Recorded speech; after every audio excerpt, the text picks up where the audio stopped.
예수님의 잠언 시리즈 5번째 시간에 주시는 주님의 말씀은 신약 성경 중에 마가복음 10장 25절 한 절의 말씀입니다.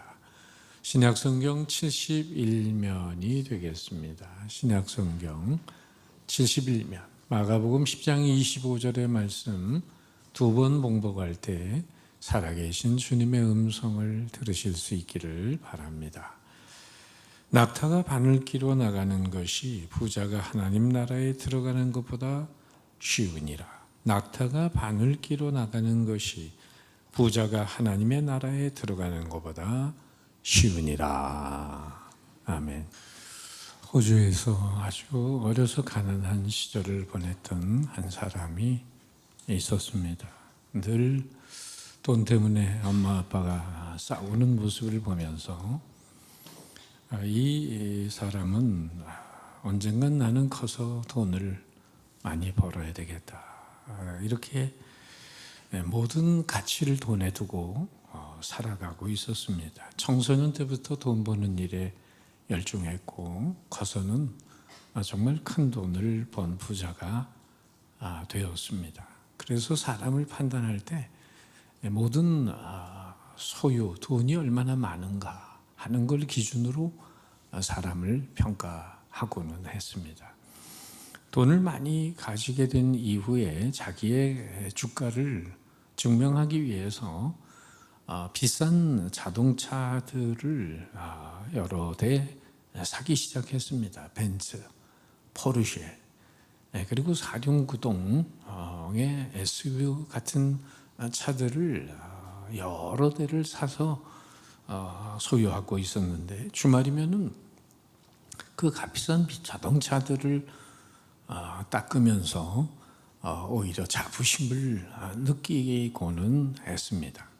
그러던 어느 날 SUV를 닦고 나서 또 다른 자동차를 닦고 있는데 가까이서 끽 하는 소리가 들리는 거예요. 무슨 소린가 하고 봤더니 6살짜리 아들이 자기가 좀 전에 애지중지하는 그 자동차 닦은 차의 문에다가 못으로 금을 그어버리고 있는 것입니다. 너무 놀래가지고 달려가서 못을 빼앗은 다음에 울부짖듯이 아이들을 야단치기 시작했습니다. 어느 아이를 차로 끌고 가가지고는 다시는 이런 짓을 못하게 버릇을 고쳐주겠다 하고는 차고에 있는 망치로 아이의 손을 찍어버렸어요. 아이가 비명을 지르며 자지러지는 것을 보고 정신이 번쩍 들었습니다. 병원으로 싣고 가서 엑스레이를 찍어보니 손이 너무 많이 망가져서 손을 잘라야만 했습니다. 그 사람은 아이가 수술실에서 수술을 받은 후 병실에 누워 자고 있는 모습을 보고 집으로 돌아왔어요. 다음 날 병원에 갔을 때 아이는 아빠에게 울면서 이렇게 말했죠.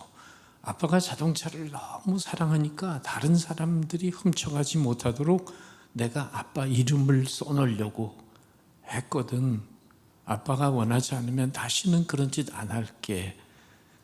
그런데 아빠 손 좀 돌려줘. 우는 아이를 더 이상 보고 있을 수가 없어서 아빠는 병실에 나왔고 집에 도착한 다음에 서랍에 있는 총을 꺼내서 자기 머리에 쏴버리고 자살하고 말았습니다. 여러분, 뭐가 이 가정을 이렇게 비극으로 몰고 갔을까요? 자동차, 그 이전에 재물에 대한 그런 관심 때문이죠. 물질이 자네 손을 다치게 만들었고, 물질이 아버지를 자살하게 만들었고, 물질이 가정을 비극으로 그렇게 몰고 갔습니다. 이와 똑같진 않지만 우리 주변에서 일어나는 사건들도 비슷합니다. 보험금을 타내기 위해서 자기 두 딸과 조카를 승용차에 태우고 물에 빠뜨려 살해한 아버지가 있었습니다. 벤처기업을 차리기 위해 스승의 신기술을 빼낸 대학원생이 있었습니다. 거액의 유산 상속을 위해서 부모를 죽인 후에 불태워버린 아들이 있었습니다. 남편의 재산을 가로채기 위해 멀쩡한 남편을 정신병원에 강제로 입원시킨 부인이 있었습니다. 이런 것들은 다 돈 때문에 일어난 사건들이었어요. 오늘 우리가 사는 이 세상, 돈이면 안 되는 게 없다. 황금 만능주의 속에 살아갑니다. 돈을 하나님처럼 여기면서 사는 풍조를 바로 뭐라고 얘기하냐면 맘모니즘이라고 얘기합니다. 이 맘모니즘의 뜻은 나는 믿는다. I believe. 그러니까 하나님이 앉아야 할 자리에 돈이 앉아 있는 거예요. 돈이 나를 보호해 준다고 믿고, 돈이 모든 세상의 어려움을 이길 수 있게 해준다고 믿고, 돈이면 뭐든지 다 된다고 믿는 것입니다. 목숨을 걸고 돈에 집착하다 보면 내가 돈을 소유하는 게 아니라 돈이 나라는 인생을 소유하게 되는 것입니다. 흔히 우리는 요즘 뭐라고 말하죠? 뭐니 해도 머니가 최고다.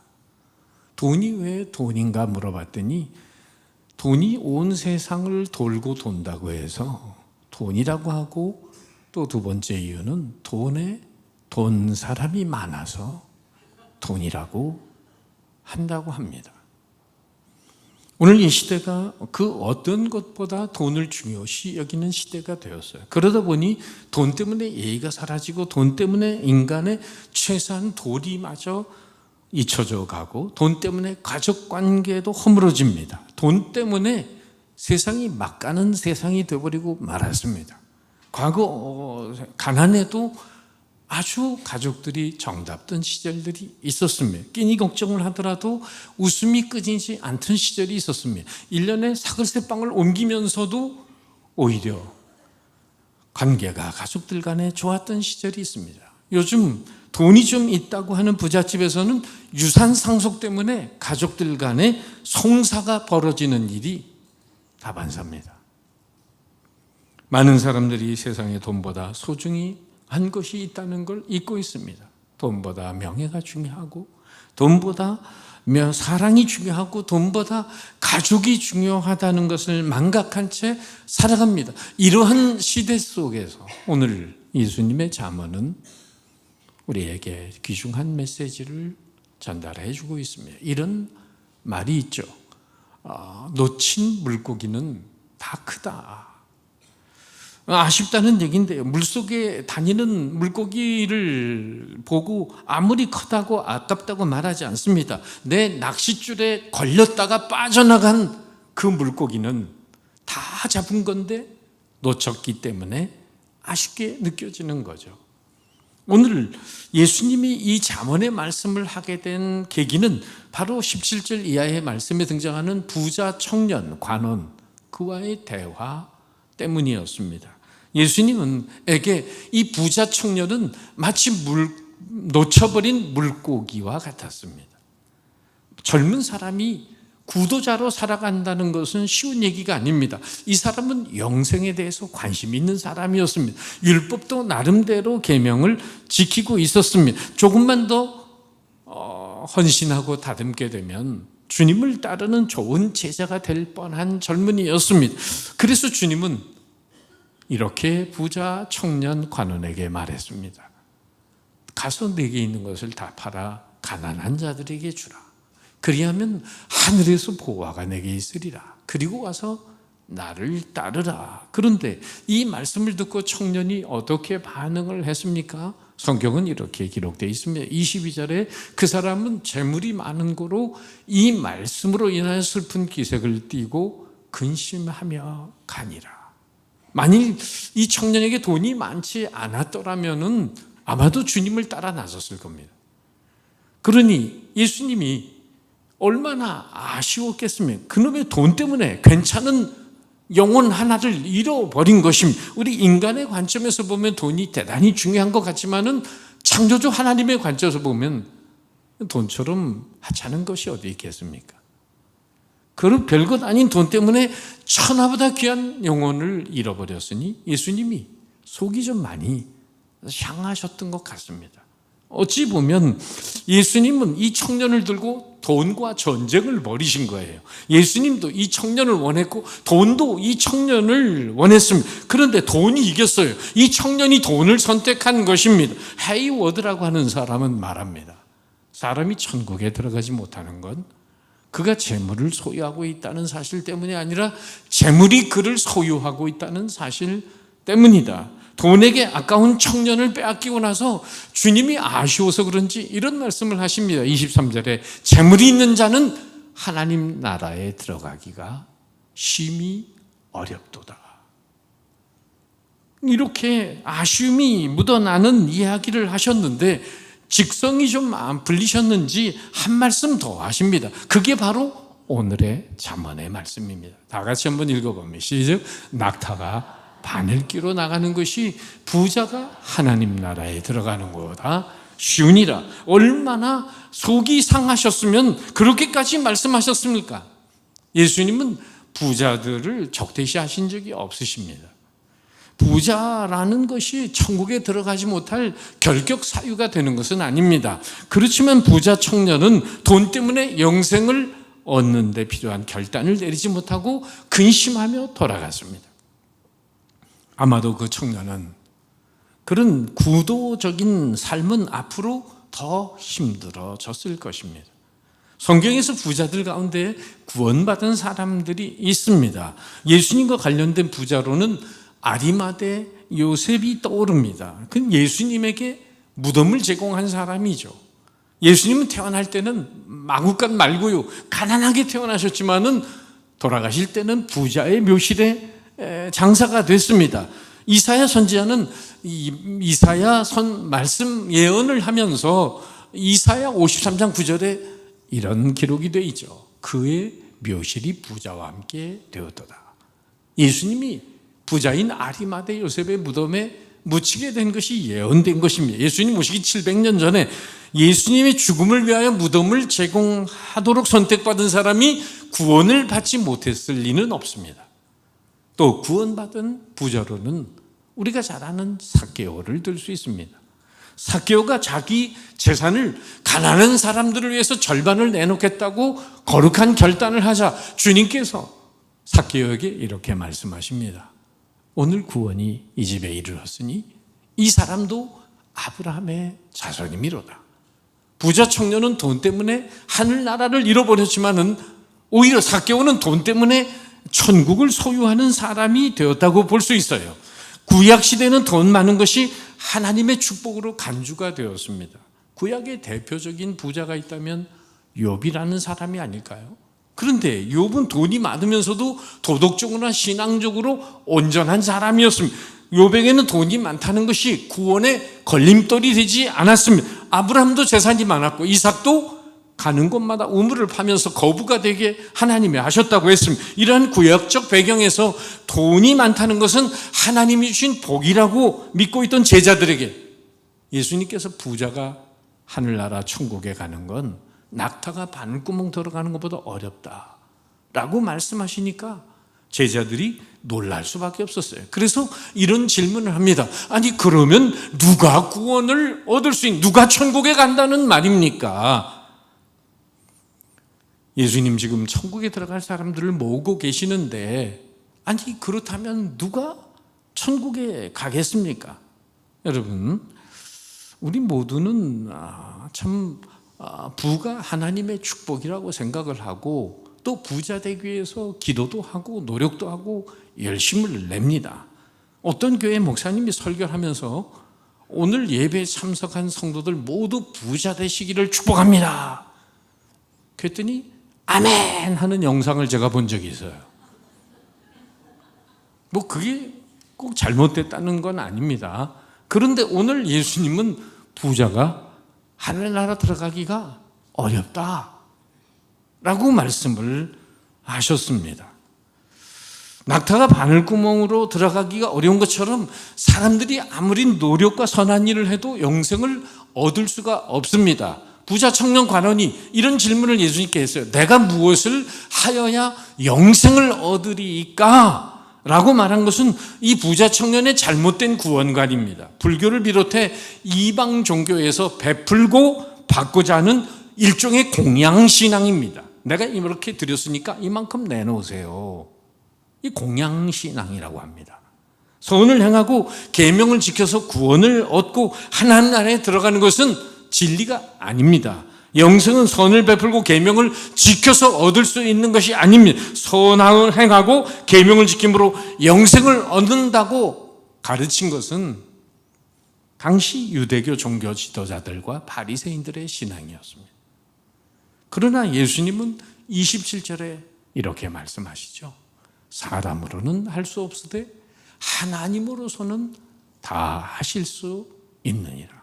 그러니까 무슨 얘기입니까? 부자가 하늘나라 들어가기가 낙타가 바늘구멍으로 들어가는 것보다 어렵다라고 했는데 하나님은 그 부자도 천국에 들어가도록 다 하실 수가 있다. 이 말에 깔려있는 의미는 하나님께서 예수님을, 독생자 예수님을 세상에 보내셔서 죄인들이 그분을 믿음으로 천국에 가는 길을 열어놓으시기 때문에 인생은 하나님의 은혜로만이 천국에 가게 되는 줄 믿습니다. 계명을 지킴으로 구원을 얻고자 하는 것은 마치 낙타가 바늘구멍으로 들어가려고 하는 허망한 노력이 지나지 않아요. 구원은 어떤 경우든지 사람의 노력이나 재물로 교환되지 못합니다. 낙타가 바늘구멍으로 들어가는 것은 불가능하지만, 그러나 부자가 천국에 들어가는 것은 어려운 일이지 불가능한 일이 아닙니다. 그러므로 오늘 예수님의 말씀은 풍유적인 표현으로 봐야 합니다. 액면 그대로 해석을 해서 부자는 천국에 못 들어간다, 이렇게 해석할 수 없다는 거죠. 여기 바늘귀에 대한 해석이 있습니다. 이제 예루살렘 성 같은 데는 이 성에 여러 문들이 있어요. 그리고 이제 아침이 되면 성문을 열고 저녁이 되면 성문을 닫아 놓습니다. 자, 그런데 먼 길을 다니는 사람들이 간혹 성문이 닫히는 그런 시간에 닫히기 전에까지 도착하지 못하고 늦은 시간에 도착하는 사람들이 있어요. 그러면 그 성 안으로 들어가지를 못하는 거예요. 그래서 어쩌다 시간 놓친 사람들을 위해서 옆에 비상구 같은 조그마한 문을 만들어 놓아, 소위 쪽문, 개구멍 같은, 그렇게 부르는 거죠. 저 그림에 나오는 것처럼 예루살렘 성벽에도 좁은 문이 있었는데 바로 그것을 일명 바늘귀라고 불렀다는 것입니다. 그러니까 진짜 낙타가 바늘구멍으로 들어간다는 얘기를 주님이 하신 것보다는 낙타가 저 바늘구멍 같은 작은 쪽문으로 들어가기가 어렵다. 왜? 저 문은 사람도 고개를 숙이고 들어갈 정도로 낮고 작은 문이어서 낙타가 저 문으로 들어가려면은 낙타 등에 실린 짐을 다 내려놔야 합니다. 그리고는 낙타가 무릎을 꿇어야 합니다. 그리고는 사람들이 그 낙타를 잡아당겨서 저 문 안으로 끌고 들어가야 된다는 거예요. 바로 이런 것이 많이 알려진 배경하에서 오늘 주님이 낙타가 바늘구멍으로 들어간다라고 말씀할 때 다른 모든 사람들이 이해를 할 수 있었습니다. 중요한 것은 부자가 하늘나라 들어가기가 어렵다는 거죠. 부자가 천국 가기 어렵다는 것은 돈이 우리를 천국에 못 들어가게 하는 게 아니라 돈에 대한 우리의 마음 때문에 천국에 들어가는 것이 어려워진다는 것입니다. 예레미야 선지자는 예레미야 17장 9절에서 만물보다 거짓되고 심히 부패한 것이 인간의 마음이라고 했습니다. 그 부패한 마음과 돈이 만나면 천국에 들어가지 못합니다. 낙타가 바늘구멍 들어가는 것보다 어렵습니다. 그래서 제자들이 물어요. 아니, 누가 천국에 그럼 들어갑니까? 그에 대한 대답이 뭐라고 했죠? 27절에 사람으로는 할 수 없으되 하나님으로는 그렇지 아니하니 하나님으로서는 다 하실 수가 있느니라. 하나님께서 우리의 마음을 만져주시고 변화시키면 부자도 가난한 자도 천국에 가게 되는 줄 믿습니다. 사람이 스스로 자기가 노력하고 애를 써서 돈에 대한 욕망에서 벗어나고 돈을 선하게 사용할 수 있게 되기에는 사실상 불가능하지만 하나님의 은혜를 체험하고 더 크고 높은 가치를 발견하게 되면 돈은 구원을 받는 데 걸림돌이 되지 않는다는 것입니다. 즉 그렇게 우리의 마음을 주님이 변화시켜 주시는 것입니다. 삭개오가 그랬던 것처럼 말이에요. To have, 소유지향적인 삶을 살다가 to be, 존재적인 고민을 하다가 to give, 베풀고 나누며 사는 인생으로 변해가잖아요. 돈에 대한 그리스도인의 철학을 알려주는 구약의 중요한 말씀과 신약의 중요한 말씀이 있어요. 자, 구약의 잠언 30장에 나오는 말씀 한번 같이 읽어봅니다. 시작. 나를 가난하게도 마옵시고 부하게도 마옵시고 오직 필요한 양식으로 나를 먹이시옵소서. 혹 내가 배불러서 하나님을 모른다 여호와가 누구냐 할까 하오며 혹 내가 가난하여 도둑질하고 내 하나님의 이름을 욕되게 할까 두려워함이니이다. 인간의 삶이 상황과 환경에 영향을 받는 연약한 존재임을 인정하고 돈이 구원받는데 걸림돌이 되지 않을 환경을 위해서 간구하는 내용입니다. 그만큼 사람은 환경에 영향을 받는다는 거죠. 그러니까 돈이 너무 많아서 하나님을 잊어버리는 정도도 되지 않도록 해주시고, 돈이 너무 없어가지고 도둑질해서 하나님의 영광 가리지 않게 해달라. 자기에게 주어진 그저 하나님만을 잘 알고 따라갈 수 있는 그런 적절한 환경을 위해서 기도한 거죠. 이 구약의 철학이 소극적인 대처라고 한다면 신약에서 찾을 수 있는 가르침은 매우 고차원적이고 적극적인 대처 방법입니다. 이걸 사도 바울이 로마 감옥에서 고백합니다. 빌립보서 4장 12절 다 같이 시작. 나는 비천에 처할 줄도 알고 풍부에 처할 줄도 알아 모든 일 곧 배부름과 배고픔과 풍부와 궁핍에도 처할 줄 아는 일체의 비결을 배웠노라. 돈이 우리의 삶을 지배하는 게 아니라 우리가 돈과 상황을 완전히 지배하고 자유롭게 된 성숙한 믿음과 인격의 상태를 말하는 것입니다. 재물은 하나님이 주신 축복임에는 틀림이 없습니다. 그런데 그것 때문에 하나님으로부터 멀어지고 천국 가는 데 장애가 된다면 그건 축복일까요? 저주일까요? 그래도 좋다고 그 저주를 껴안고 살면 곤란하지 않을까요? 어떤 분이 사업을 하다가 잘 안 돼요. 교회 다니는 분인데 새벽 기도를 안 나오던 새벽 기도를 나옵니다. 하나님 긍휼히 여겨 주옵소서. 하나님께 영광을 돌리겠습니다. 새벽에 열심히 기도하면서 사업이 호전되기 시작합니다. 장사가 잘 됩니다. 돈이 막 벌립니다. 그러니까 새벽 기도 벌써 나오지 못합니다. 그러다가 돈이 더 벌리니까 주일 예배까지 못 나오는 거예요. 여러분, 그러면 이 사람에게 사업 잘 되는 게 복입니까? 저주입니까? 그래서 담임 목사님이 신방을 오셔가지고 이렇게 기도하시려고 했어요. 하나님, 집사님이 다시 새벽 기도하실 수 있도록 이전처럼 사업이 잘 안 되게 해 주시. 잠깐, 목사님 안 됩니다. 더 이상 기도하시면 안 됩니다. 열심히 나갈게요. 비천에 처할 줄도 알고 풍부에 처할 줄도 아는 성숙한 믿음에 도달한다면 여러분, 하나님이 뭘 밀어주시 못하겠습니까? 모든 걸 다 잃어버리고도 욥은 고난의 시면 속에서 이렇게 하나님을 찬양하잖아요. 주신 이도 하나님 여호와시요 거두신 이도 여호와시니 여호와 이름이 찬송을 받으실지니. 철저히 하나님의 주인됨, 주권을 인정합니다. 이렇게 말했던 욥의 믿음이 오늘 우리에게 있다고 한다면 하나님께서 안심하고 우리에게 무엇이든지 허락해 주실 겁니다. 어떤 모양이든지, 돈이 많아서 포기하기가 아까워 그렇든지, 아니면 사업이 너무 잘 돼서 하나님께 예배드릴 수 있는 시간이 없다든지, 재물 때문에 하나님 나라에 들어가기가 어렵게 되는 일이 우리에게 일어나지 않기를 바랍니다. 재물이 많다고 교만하지 않고, 재물이 없다고 비굴하지 않고, 풍부함에도 처할 줄 알고 비천함에도 처할 줄 아는 모든 일에 자족하면서 주신 이도 하나님, 취하신 이도 하나님이시라는 믿음으로 살고, 그래서 돈이 아니라 천국을 가슴 깊이 소유하고 사는 성도들이 되시기를 주님의 이름으로 축복합니다. 이런 재밌는 얘기가 있어요.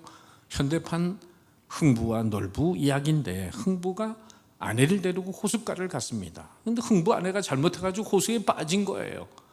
눈물을 흘리면서 흥부가 서 있으니까 산신령이 나타났습니다. 왜 그러냐? 아내가 빠졌습니다. 큰일 났습니다. 그래, 내가 구해주마. 그러면서 예쁜 색시를 하나 데리고 올라왔습니다. 산신령이 물속에서. 네 아내 맞냐? 아닙니다.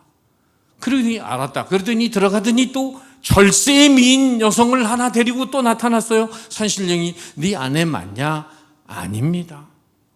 알았다. 그러더니 들어가더니 쭈글쭈글한 형부의 마누라를 데리고 나왔어요. 네 아내 맞냐? 예, 맞습니다. 행복하게 잘 살아라. 선물을 주고 산신령이 떠났는데 이 모습을 멀리 바라보고 있던 놀부가 집으로 달려가더니 잠자고 있는 놀부 마누라를 깨워가지고는 호숫가에 데려와서 그냥 호수에 빠뜨립니다. 그리고는 우는 척하고 있는데 산신령이 나타납니다. 왜 그러냐? 아내가 빠져서 그렇습니다. 그러니 그래, 내가 구해주마. 그러면서 조금 있다가 그 우글쭈글한 놀부의 마누라를 데리고 딱 올라옵니다. 네 아내 맞냐? 아닙니다. 그랬더니 산신령이 하는 말, 그럼 내가 데리고 살아야 되겠다. 아직도 쓸만하구나. 그러면서 산신령은 자취를 감춰버려서 그 이후로 놀부는 호라비로 외롭게 살았다는 전설 따라 삼천리가 있습니다. 여러분, 이 흥부와 놀부의 차이가 말해주는 게 뭘까요? 그게 바로 목적의 차이입니다. 흥부와 달리 놀부는 처음부터 잘못된 목적을 가지고 있었습니다. 흥부는 물에 빠진 자기의 아내를 찾으려는 선한 목적을 가지고 있었고, 놀부는 오히려 자기 아내를 대신해서 예쁜 아내를 맞이하려는 잘못된 목적을 가지고 있죠. 창세기 13장에 보면 바로 아브라함의 조카 롯이 그런 존재입니다. 그는 삼촌과의 화목의 관계보다는 물질을 더 중요시하는 잘못된 목적을 가지고 소돔 땅을 먼저 선택합니다. 결국 창세기 19장에 보면 소돔성을 하나님이 유황불로 심판할 때 그는 모든 재산을 다 잃어버립니다. 자기는 아브라함의 중보기도로 구사일생 목숨은 건졌지만 두 사위는 농담처럼 여기다가 죽어버렸고, 결국은 아내는 뒤를 돌아본 거로 소금 기둥이 되고 말았습니다. 그러나 물질에 대한 집착을 버리고 조카에게 양보한 아브라함에게는 하나님이 이런 약속과 축복을 하십니다. 롯이 아브라함을 떠난 후에 여호와께서 아브라함에게 이르시되 너는 눈을 들어 너 있는 곳에서 북쪽과 남쪽 그리고 동쪽과 서쪽을 바라봐라. 보이는 땅을 내가 너와 네 자손에게 주리니 영원히 이르리라. 결국 아브라함은 하나님으로부터 큰 복을 받았습니다. 하늘의 별과 같이 바다의 모래와 같이 자손의 복을 받았고 그 이름이 장대케 되었습니다. 그 후손 가운데 인류를 구원하는 메시아가 오므로 그야말로 믿음의 조상이 되고 복의 근원이 되었습니다. 돈을 목적으로 삼았던 사람은 돈도 가족도 다 잃어버렸지만, 관계를 목적으로 삼았던 사람은 하나님께 복을 받아 복의 근원되는 삶을 살았다는 것입니다. 여러분은 소유 중심의 사람입니까? 관계 중심의 사람입니까? 예수께서 부자 청년에게 재물을 팔아 다 가난한 자에 나눠주고 따르라고 말씀하셨지만은 이건 선행 구원을 지지하는 말씀이 아닙니다. 핵심은 이거죠. 재물과 하나님 둘 중에 분명하게 하나만 자기 존재와 삶과 인생의 절대적 주인으로 삼아야 한다는 것입니다. 마지막에 주님께서 자기를 따르라고 하셨는데 그게 바로 구원의 길이기 때문이죠. 그 청년은 주님보다 재물을 더 중히 여겼기에 인생과 가치관이 변하지 않았고 선행에 실패해서가 아니라 주님을 따르지 못했기에 구원받지 못했습니다. 이 세상에는 물질로 부유한 사람들이 많습니다. 그런데 더 큰 문제는 마음이 부유한 사람들입니다. 마음이 드높아진 사람들이에요. 디모데전서 6장 9절 10절에 보면 부하고자 하는 사람들에게 주는 사도 바울의 경고의 말씀이 있습니다. 다 같이 한번 읽어봅니다. 시작. 부하려 하는 자들은 시험과 올무와 여러 가지 어리석고 해로운 욕심에 떨어지나니 곧 사람으로 파멸과 멸망에 빠지게 하는 것이라. 돈을 사랑함이 일만하게 뿌리가 되나니 이것을 탐내는 자들은 미혹을 받아 믿음에서 떠나 많은 근심으로서 자기를 찔렀도다. 사람이 돈을 사랑하게 될 때 마음이 드높아집니다. 돈이 기회라면 부는 위기입니다. 그러므로 부유하게 되는 만큼 점점 더 위험한 기회 속으로 들어가게 된다는 의미입니다. 그러므로 우리의 마음이 부유해지지 않도록 겸손하고 온유해지기 위해 힘써야 합니다. 그런데 중요한 것은 오늘 말씀에 보면 부자 청년에게 통해서 하시는 말씀은 영생을 위하여 깊은 관심을 가지고 살라는 것입니다. 진정 영생을 위한 것이라면 모든 소유의 주인은 하나님임을 인정하고 선한 청지기로서 살아야 한다고 말씀합니다. 이렇게 해서 마음이 낙타가 아까 그 바늘구멍 같은 작은 문으로 들어가기 위해서 낙타가 몸을 낮추고 무릎을 꿇고 엉금엉금 기어갔던 것처럼 우리의 마음이 낮아지고 가난해질 때 이런 약속의 축복을 받게 되는 거죠. 심령이 가난한 자는 복이 있나니 천국이 그들의 것이며, 그리하여 바늘기로 들어갈 수 있을 정도의 작고 겸손한 마음이 되어야 합니다. 그런가 하면 선한 일, 하나님 나라의 일로 아리마대 요셉과 삭개오처럼 하나님의 일로 부자가 되셔야 합니다. 그런 분들은 영생뿐만 아니라 하늘의 상급이 기다리고 있는 거죠. 낙타가 바늘기로 나가는 것이 부자가 하나님 나라에 들어가는 것보다 쉬우니라. 기도하겠습니다.